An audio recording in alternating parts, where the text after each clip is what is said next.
はい、皆さんこんにちは。小川さんチャンネルのお時間です。前回は、テールが、イージーカービングをした際に、テールがずれてしまった。それでその後ろ足のね、意識を、強く持って、乗り込んで、後ろ足をしっかり乗り込んで、後ろ足をグリップをさせてボードをずれなくするという、ことをやったんですけども、やっぱ実際ね、イージーカービングをしてカービングをしているわけですから、スピードが出てくるわけです。カービングターンというのはズレを最小限に抑えた、ターンなので、スピードが出るターンになるんですよね。で、その、カービングをしようとした時に、前回の動画でもお話ししましたけど、前足寄りに乗ってしまってテールが流れてしまうとか、そういったね、ことが原因でずれてしまっていると。せっかく角付けを取っているのにボードがずれてしまう、このようにずれてしまうということが多いので、それを、チェックする、滑り方とか練習法を今日は紹介したいと思います。非常に簡単です。で、これですね、難易度があって、まず、難易度が低いものというか、普通かな。で、難易度が高いものをちょっとやってみたいと思います。まず、1本目に今から滑るのが、イージーカービングをするんですけども、確認として、やること、まず直角行を取ります。直角行を取って、滑ってきてスーッとこうカービングターンが始まるのを確認したらもう停止で終わり。スーッと確認したら停止で終わり。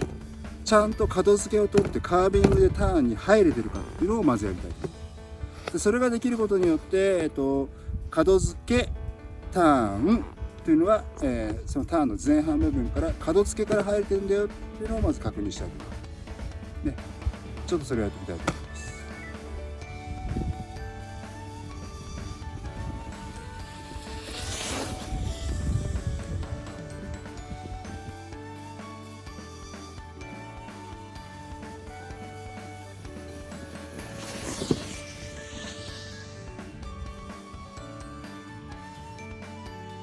はい、今ですね、2本滑ってみました。つま先側のターンとかかと側のターンで、僕がね、通り過ぎた後に雪面のアップを、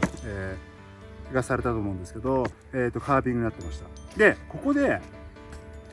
前足寄りに乗りながら、ターンをし始めるとボードがずれるんです。テールが流れるんでね、その滑った後が、刻んだラインというか、そのカービングのラインになってないわけですよ。で、これを、まず確認してほしいです。結局ターンというのは、半円があって始まりがあって終わりがある。始まりからカービングができていないと、出口もカービングにならないんですよね。で、これはね、後々、そうですね、もっと技術が高い話には、高いというかもうちょっと難しい話にはなるんですけど、この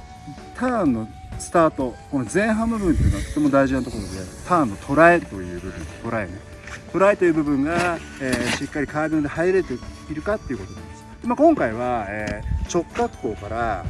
スーッと入ってきたんで、実際のターンとはちょっと違うんですけど、このちゃんと角付けを取ってカービングで始められてるよっていうことが、できるということが、まず第一段階の、クリアしなければいけない点だと思うんですよね。なので、ゲレンデでね、直角行、平らなところで、してみて、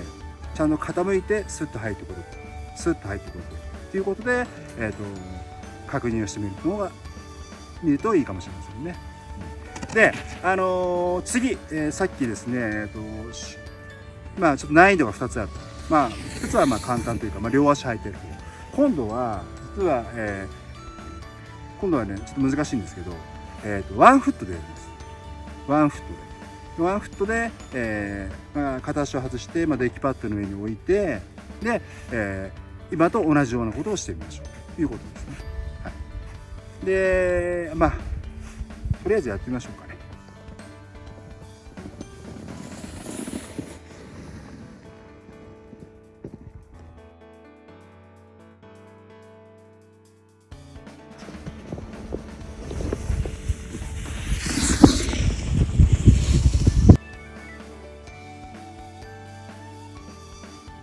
はい、今はワンフットで、つま先側、トーサイド、角はヒールサイドを滑っていました。で、これも、カービングしていたはずです。アップされてカービングしてると思うんですけど、この練習というのはなぜ難易度が高いかというと、ワンフットというのは前足に乗りすぎなんです。で、前回の動画でもね、お話ししたように前足に乗りすぎてしまうと、後ろ足が流れてしまう。で、ボードがずれやすくなる。で、これで、ワンフットの状態で片足を外す状態でちょっと下を映してもらう。この状態でデッキパッド乗せますよね。でこれを両足履いてると同じようにこっち側に体重ちゃんと乗せてあげることが大事。右足が後ろ足側ですね。でこのまま傾ければでよくリフトから降りた時にかかと側やつま先側で降りる時にボードがくるんってなっちゃう人もいます。くるんってなっちゃう。でそういう人っていうのはもう前足寄りなんですよ。前回の動画の話が当てはまるんですよね。前足は軸になってテールが流れちゃう。だから板がくるんとなってしまう。もちろん角付けが弱いんで板がこういう動きになっちゃうんですよね。で、今2パターンの練習方法を紹介しました。で、直角両足を履いて直角からスーッとカービングするのはしやすいですよね。緩斜面とか確かめやすい。じゃあワンフットでやるとなると実際ゲレンデに出て、一人で黙々とワンフットっていうのはなかなか難しいと思うんですよね。で僕がいつも意識してるのは毎回リフトから降りるたびに右に降りよう左に降りようという時に毎回これを意識してるんです。全部カービングで降りてみる。浅く降りててもいいし深くこうやって降りて慣れてきたらね深く降りてくる回って降りてくるのもよしどちらでもいいんですけど毎回これを意識して滑ってます。となるとこの練習という練習じゃなくなってくるんですよね。自然に身につくことが毎回リフト乗るたびにリフトから降りるたびに、カービング乗るでそこで大事なのがよくねレッスンとかでお話しするんですけど、例えばできてないものがあるでこれに対して、できるようになりたいとなった時にできてないもの滑りをした時にできてないな自分でカービングにならなかったなと思ったら次はその滑ってる感覚を大きく変えていかないと治らないです。ちょっとずつ変えていこうとするんですけど例えば今あるからじゃあ派手に後ろに乗ってみようかなとで曲がってみようかなとかねそういった形で試してもらってこれがダメだったら次こっちこれがダメだったら次こっちこうやって潰していかなきゃいけないです。でこれが自分にはこの位置かな乗る位置かなでこの位置で傾きやすいなこの位置だとカービングしてるなっていうのを探し出すことがポイントなんです。なので、これもよく話するんですけどいい位置に乗ることが大事です。ポジショニング、カービングターンをしてる時には、一般的に言われてる、真ん中に乗るっていう、ことなんですけど、それは結構ざっくりとした話で、そのボードのね形状とかボードをねどこにつけてボードに対してバインディングをどこにつけてるかとかアングルはどう向いてるのかっていうことによってもかなり変わってくるわけです。ただ教える側としては、本とかね DVD も、インストラクターもそうかもしれませんけど真ん中に乗ってあげてくださいっていうのは共通ですよ。でもやっぱりねこれは個人差が絶対ある。ただすごく前寄りっていうのはまずないと思います。真ん中に乗ってるんだけどちょっと後ろ足寄りかなとか大きく後ろ足折りではなくて少し後ろ足折りだなという感じがします。なので、この練習方法でカービングね、滑って後ろを振り返ってカービングしてるなってことを確認してできてるかできてないっていう最初そのチェックだけで見てくるんです。慣れてくるとこの足裏の感覚で今板がずれたなっていうのが分かってくるので、ちょっとそれをね、リフトから降りるたびに、緩斜面を見つけたらやってもらえると感覚っていうのがね研ぎ澄まされて今ずれたな切れたなっていうのが分かってきて今自分は前足寄りなのか後ろ足寄りなのか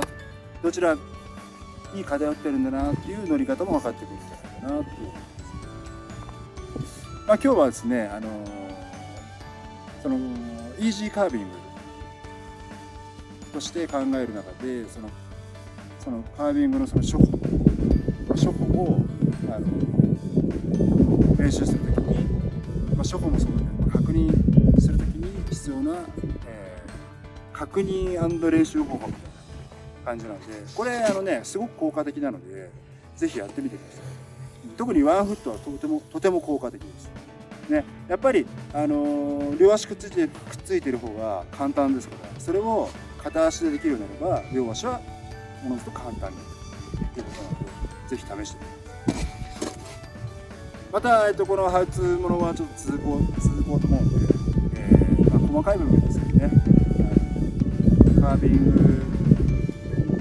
グもそうですけどターンに対しての、細かい部分を、動画に収録していきたいと思います。よろしくお願いします。